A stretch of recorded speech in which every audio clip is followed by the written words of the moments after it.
खबर उत्तर प्रदेश के जनपद उन्नाव से है, जहां मुख्यमंत्री योगी आदित्यनाथ ने किया रुपए 570.32 करोड़ की लागत की 101 विकास परियोजनाओं का किया लोकार्पण और शिलान्यास, जिसमें सदर विधानसभा की 483.98 करोड़ की 44 परियोजनाएं तथा विधानसभा भगवंत नगर की 86.34 करोड़ की लागत की 57 परियोजनाओं शामिल हैं। मुख्यमंत्री ने सरकार की कल्याणकारी योजनाओं के लाभार्थियों को प्रमाण पत्र, स्वीकृत पत्र, चाबी प्रदान कर लाभार्थियों को दी शुभकामनाएं। साथ ही सपा और कांग्रेस पर जमकर तंज कसे। उन्नाव से लालगंज जाने में 4 घंटे लगते थे, अब ये दूरी 1 घंटा में तय होती है। आज कानपुर से लेके लखनऊ तक जो रास्ता बनके तैयार हुआ उसका भी उद्घाटन है और माननीय मुख्यमंत्री जी ने एक विशेष कृपा। भारत माता की, गंगा मैया की, गंगा मैया की, चंद्रिका मैया की, चंद्रिका मैया की, सियावर रामचंद्र भगवान की, सियावर रामचंद्र भगवान की, नमः पार्वती पति हर हर। जनपद उन्नाव के उन्नाव और भगवंत नगर विधानसभा क्षेत्र की परियोजनाओं के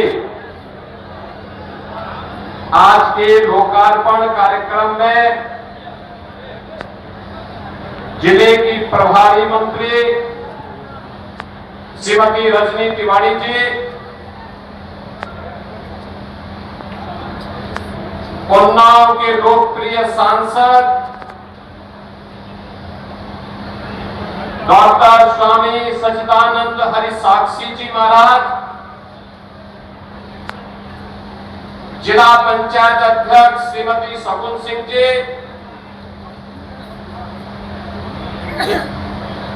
लोकप्रिय विधायक श्री पंकज गुप्ता जी, लोकप्रिय विधायक भगवंत नगर श्री आशुतोष शुक्ला जी, मान्य विधायक गण श्री अनिल सिंह जी, श्री श्रीकांत कटियार जी, श्री ब्रजेश रावत जी, श्री बंबालाल दिवाकर जी, विधान परिषद सदस्य श्री रामचंद्र प्रधान जी, आज के इस कार्यक्रम में उपस्थित भारतीय जनता पार्टी की जिला प्रभारी श्रीमती अर्चना मिश्रा जी, जिला अध्यक्ष श्री अनुराग अवस्थी जी, जिला सहकारी बैंक के अध्यक्ष श्री अरुण सिंह जी, कार्यक्रम में उपस्थित उन्नाव जनपद से जुड़े हुए सभी पदाधिकारीगण, उन्नाव और भगवंत नगर विधानसभा क्षेत्र के मेरे सभी उपस्थित बहन और भाइयों, मैं सबसे पहले मां गंगा और सही की इस पावन धारा से अभिसिंचित माता चंद्रिका देवी, भगवान सहस्त्रलिंगेश्वर मंदिर परिहर स्थित लौह कुश का जन्मस्थल, जानकी कुंड का पवित्र स्थान, बौद्धकालीन सचान कोट, कोसरी देवी मंदिर जैसे पावन आध्यात्मिक और सांस्कृतिक केंद्रों की पावन धरा उन्नाव को कोटि कोटि नमन करते हुए आप सभी उपस्थित बहन और भाइयों का मैं हृदय से स्वागत करता हूं, अभिनंदन करता हूं। एक समृद्ध आध्यात्मिक विरासत के साथ ही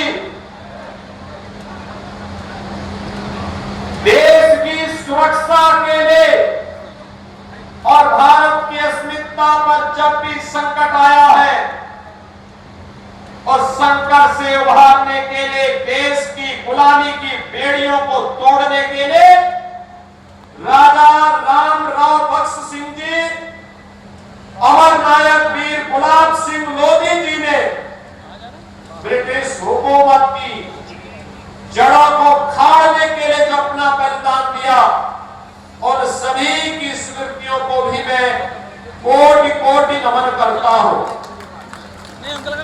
हमारा उन्नाव जनपद साहित्यकारों की पावन धरा भी है। पंडित प्रताप नारायण शर्मा जी जैसे साहित्यकारों के साथ ही विधानसभा के हमारे पूर्व अध्यक्ष दीक्षित जी की भी तो, हृदय नारायण दीक्षित जी की भी तो पावन धरा उन्नाव ही है। और इसलिए बहनों और भाइयों, इतनी पावन और समृद्ध आध्यात्मिक साहित्यिक क्रांति की धरा को मैं कोटि कोटि नमन करता हूं। और आप सबको आज जब यहां पर आया हूं तो 570 करोड़ रुपए की इन परियोजनाओं के लिए यहां के लोकप्रिय सांसद जी को, दोनों विधानसभाओं के लोकप्रिय विधायकों को, उन्नाव जनपद के सभी जनप्रतिनिधियों को और सभी पदाधिकारियों को विकास में रुचि लेने के लिए हृदय से धन्यवाद देते हुए पूरे उन्नाव जनपद वासियों को मैं इन योजनाओं की हृदय से बधाई देता हूं। बहनों और भाइयों, एक और लखनऊ, दूसरी ओर कानपुर, उन्नाव बीच में अपने आप को विकसित महसूस करता है। तब मैंने कहा था कि उपेक्षित नहीं होगा। विकास की हर योजना अब की योजनाओं को ध्यान में रख करके आज तो उन्नाव की कनेक्टिविटी जहां से भी देखो 4 लेन की हो गई, और गंगा एक्सप्रेसवे की शानदार यात्रा कैसे होती है।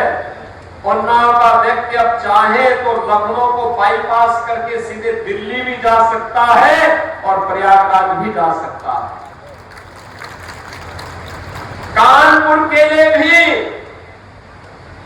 अब लखनऊ से एक ग्रीनफील्ड एक्सप्रेसवे भी बन रहा है, और उन्नाव की कानपुर की कनेक्टिविटी को दूर करने के लिए, कनेक्टिविटी की समस्या का समाधान हो सके, इसके लिए गंगा नदी में अतिरिक्त ब्रिजेज की जो मांग की गई थी, हमने कहा जितना चाहिए देंगे, पैसे की कमी नहीं होने देंगे, उन्नाव को पिछड़ने नहीं देंगे।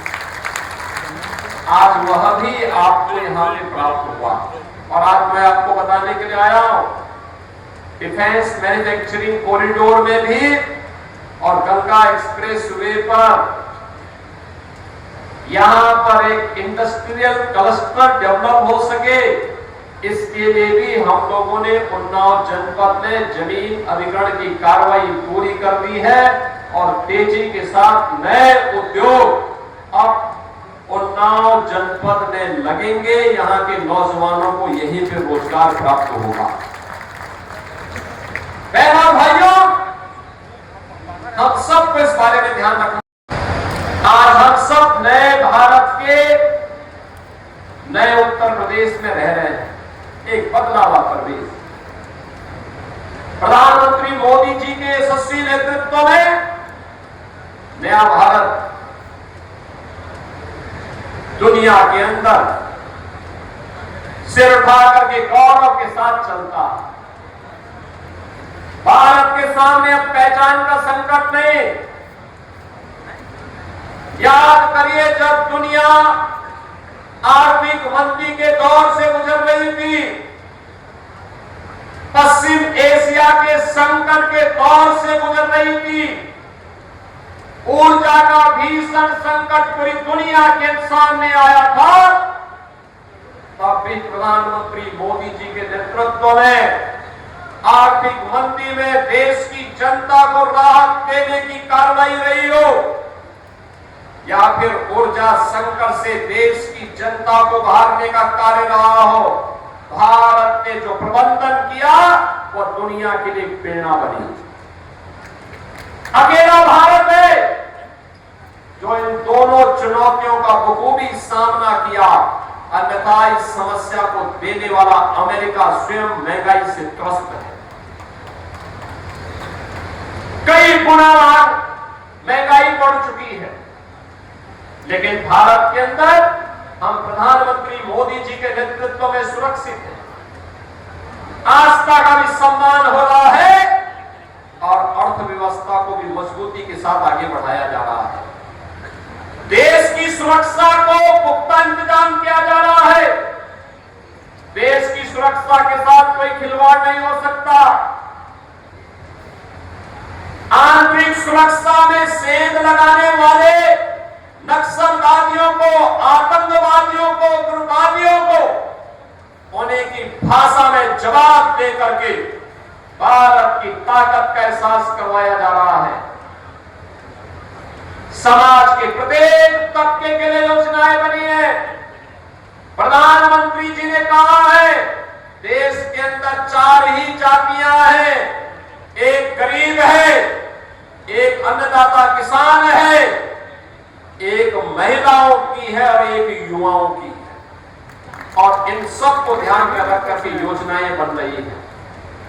नौजवान के लिए रोजगार, किसान, अन्नदाता किसान के चेहरे पर खुशहाली आए और शासन की योजना का लाभ मिल सके, इसके लिए कार्यक्रम चल रहे हैं। मिशन शक्ति के अंतर्गत नारी गरिमा की सम्मान की रक्षा करने के साथ ही नारी की सुरक्षा, उनके सम्मान और उनके स्वावलंबन के कार्यक्रम बखूबी संचालित हो रहे हैं।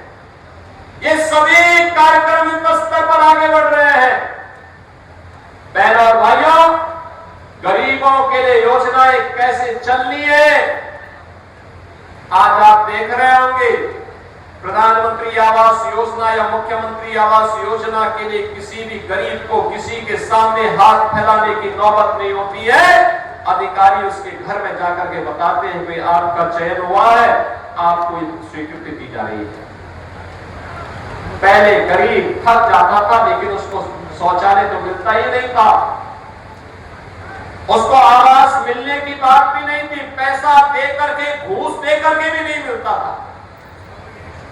आज बिना सिफारिश के उसका आवास उसको मिल जाता है, बिना सिफारिश के रसोई गैस का कनेक्शन मिल जाता है, बिना सिफारिश के उस गरीब को राशन मिल जाता है, बिना सिफारिश के वृद्धजनों को वृद्धावस्था पेंशन, निराश्रित महिलाओं को निराश्रित महिला पेंशन, दिव्यांग जनों को दिव्यांगजन पेंशन का लाभ मिल रहा है और बिना सिफारिश के हर गरीब को 5 लाख रुपए की आयुष्मान भारत की सुविधा प्राप्त हो रही है। आप मुझे बताइए, जो कार्य डबल इंजन सरकार कर रही है और मात्र 9 और 12 वर्ष में करके दिखाया है, यह कार्य कांग्रेस और समाजवादी पार्टी के नेताओं को करने से, उनकी सरकारों को करने से किसने रोका था? लेकिन वे क्षमता नहीं थी, उनमें क्षमताविहीन थे, भ्रष्ट थे, अपने परिवार के बारे में केवल सोचते थे, गरीब के बारे में नहीं सोचते थे। उनके गरीब का मतलब केवल 2 परिवार थे। कांग्रेस के लिए केवल गांधी परिवार, नेहरू परिवार था, नेहरू गांधी परिवार, और समाजवादी पार्टी के लिए सिपाही परिवार। बाकी उससे बाहर उनकी सोच ही नहीं, उससे बाहर वे किसी के बारे में सोच भी नहीं सकते थे। अगर कोई गरीब आवाज उठाता था तो उसकी आवाज को दबा दिया जाता था, और कोई रास्ते में कल आवाज उठाता था तो इनके गुंडे और इनकी माफिया न केवल उनकी आवाज को बंद कर देते थे, बल्कि व्यापारियों का अपहरण करके पूरा तांडव करते थे। बहनों और भाइयों, जब सत्ता पोषित इन माफियाओं के कारनामों को मैं देखता हूं तो मुझे रामायण याद आने लगता है कि रामायण काल में खर दूषण मारीच और सुबाहु ऐसे रहे होंगे जैसे सपा और कांग्रेस के समय में माफिया राज था। माफिया राज था। आप सोचिए, आपने कभी समाजवादी पार्टी के नेताओं को या कांग्रेस के नेताओं को किसी गरीब के लिए आंसू बहाते हुए देखा है? नहीं। इनके आंसू बहते हैं माफिया के लिए। जाते हैं, गरीबों का इन्होंने शोषण किया है। आजादी के बाद सर्वाधिक समय तक इन लोगों ने देश के अंदर शासन किया, लेकिन देश और प्रदेश को दुर्गति के गर्त में धकेलने में और पहचान के संकट तक पहुंचाने के लिए ये दोनों दल बराबर के जिम्मेदार हैं। और इसीलिए आज जब मैं इनके दोहरे चरित्र को देखता हूं मुझे हंसी आती है। जिन लोगों ने पहचान का संकट दिलाया वे लोग आज उपदेश देते हैं। जिन लोगों ने प्रदेश को माफिया राज में तब्दील कर दिया था, जिन्होंने प्रदेश को दंगाग्रस्त बना दिया था, कर्फ्यू ग्रस्त बना दिया था, पर्वों के पहले उपद्रवग्रस्त बना दिया जाता था, वे लोग आप उपदेश दे जा रहे हैं। वे उपदेश दिए जा रहे हैं। उपदेश देते हुए वे थकते नहीं है। तनिक भी लज्जा होती तो दूसरों को नहीं, अपने कार्यकाल को देख लो उठा करके, पता लग जाएगा कितने गहरे पानी में हो। और नया भारत का नया उत्तर प्रदेश अब इन लोगों को, इन भ्रष्टों को स्वीकार करने को तैयार नहीं है, कतई तैयार नहीं है। जिन्होंने उत्तर प्रदेश के युवाओं के भविष्य के साथ खिलवाड़ कर दिया, वहां का युवा,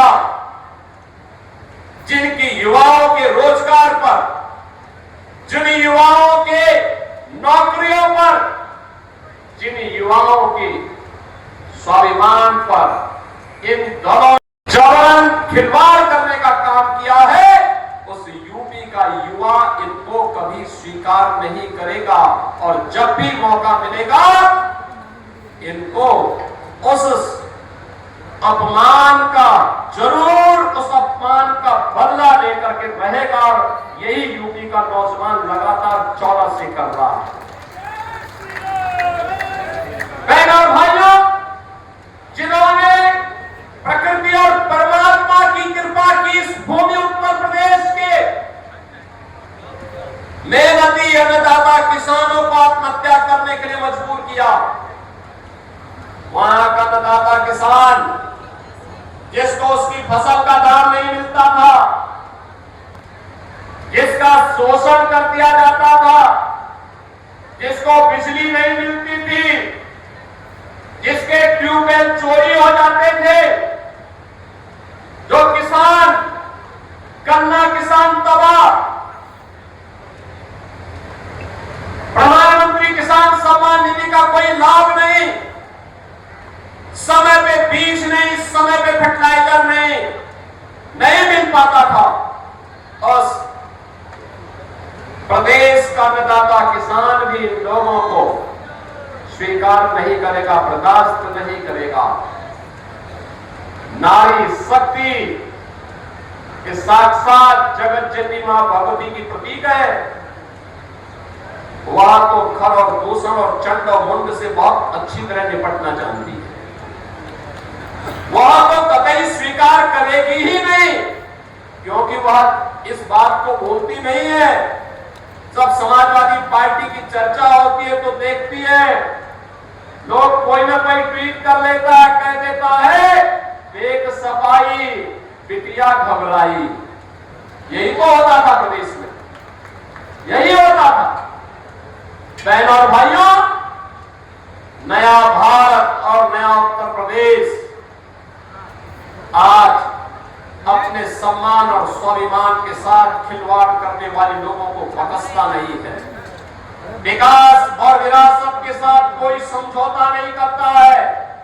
जो भी प्रस्ताव मेरे पास उन्नाव के आए हैं और सभी प्रस्तावों को हमने प्राथमिकता के आधार पर लिया है और हमने कहा देखो पैसे की कमी नहीं, अरे उत्तर प्रदेश में तो साक्षात प्रभु श्री राम का आशीर्वाद बरसता है, बाके बिहारी वृंदावन की कृपा बरसती है।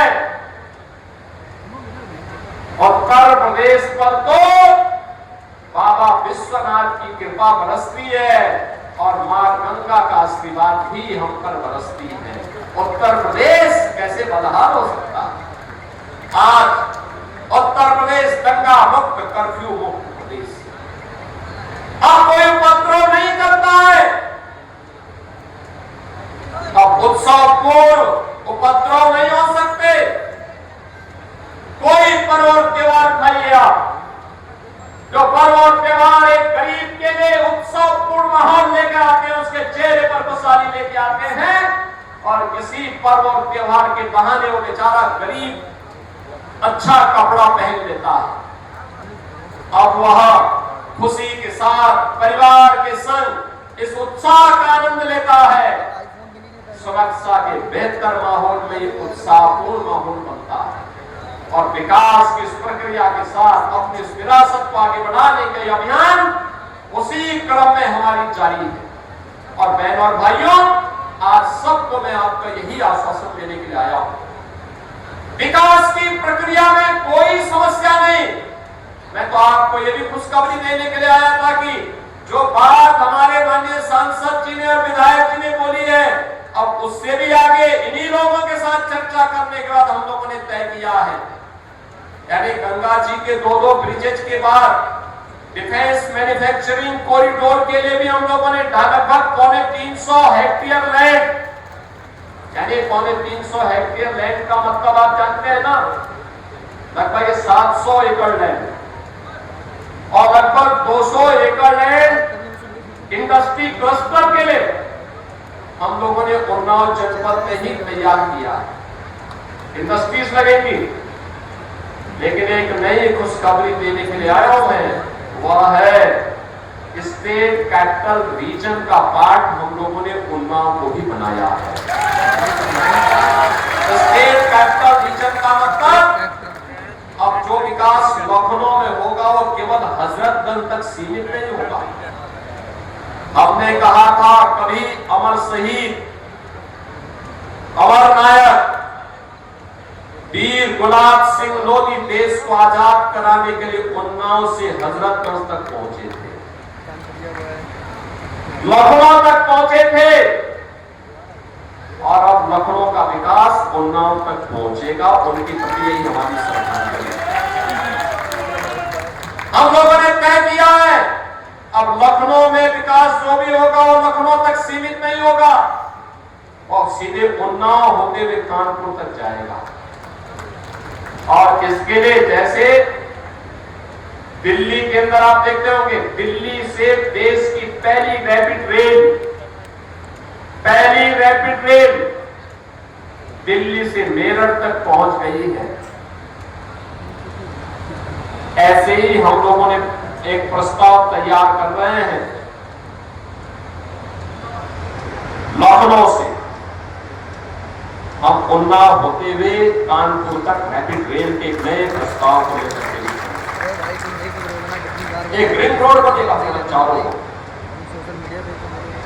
क्या लखनऊ, क्या उन्नाव, क्या हरदोई, क्या सीतापुर, क्या बाराबंकी, रायबरेली, ये सब जिले आपस में जुड़ेंगे और विकास में सबकी सहभागिता, बराबर की सहभागिता, एक बड़ा क्लस्टर बनेगा।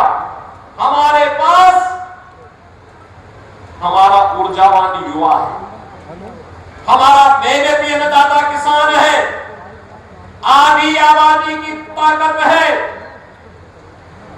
मां गंगा का आशीर्वाद है।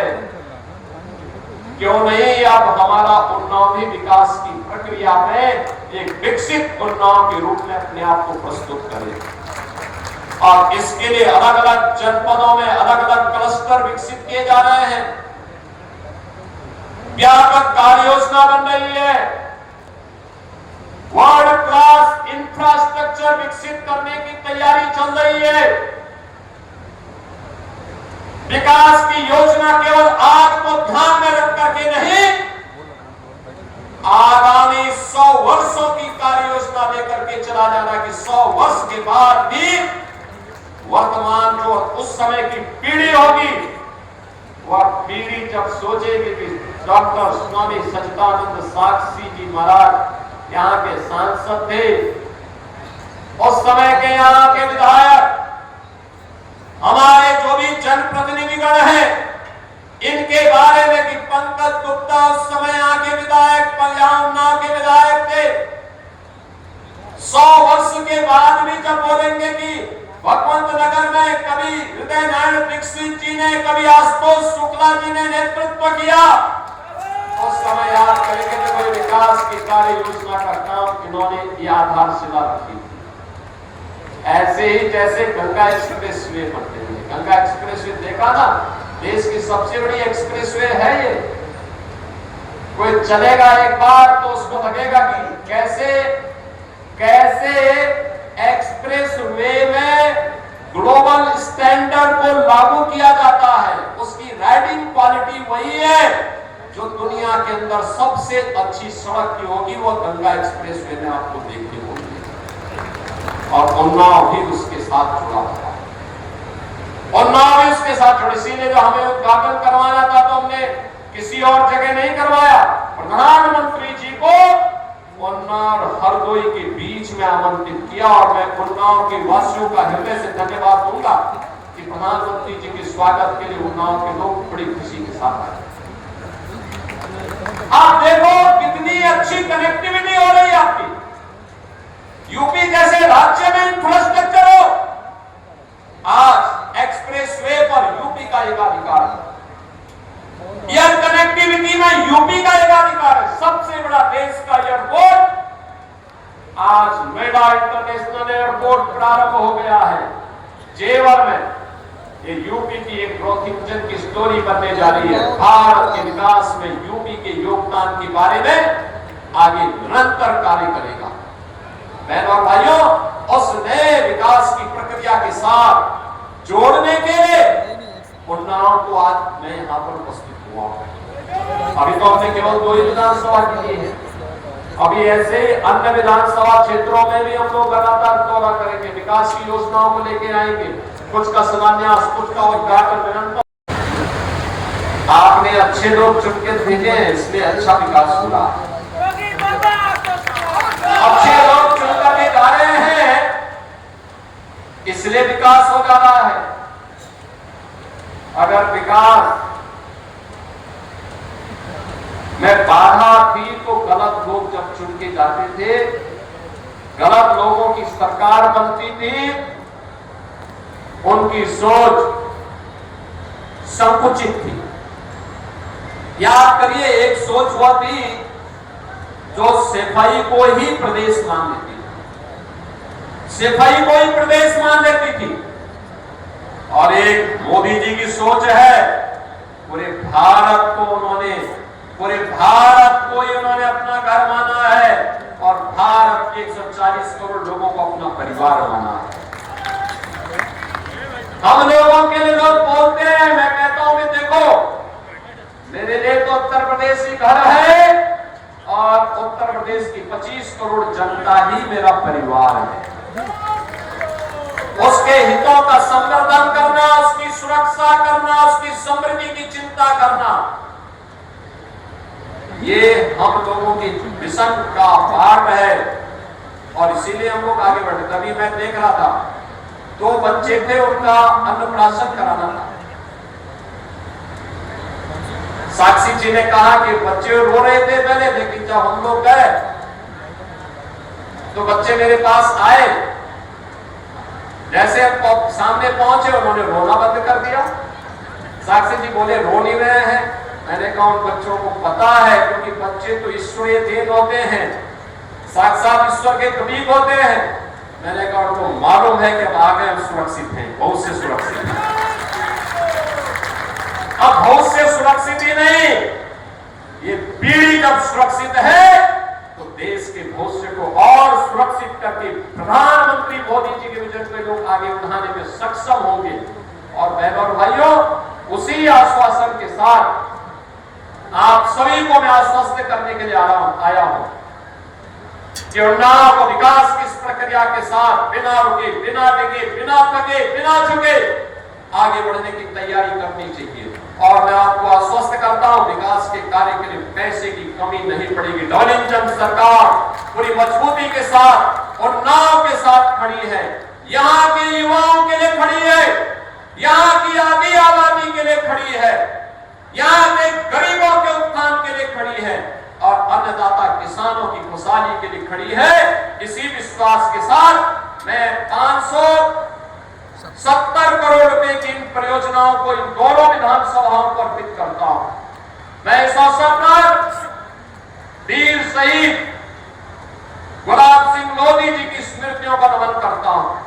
उनकी स्मृति में जो पुलिस ट्रेनिंग स्कूल है, आज उसकी क्षमता को हम दोगुना करने में सफल हो चुके हैं और उस वीर नायक के प्रति ये हमारी श्रद्धांजलि है। इस विश्वास के साथ आप सबके प्रति मेरी मंगल में शुभकामनाएं। धन्यवाद। जय हिंद,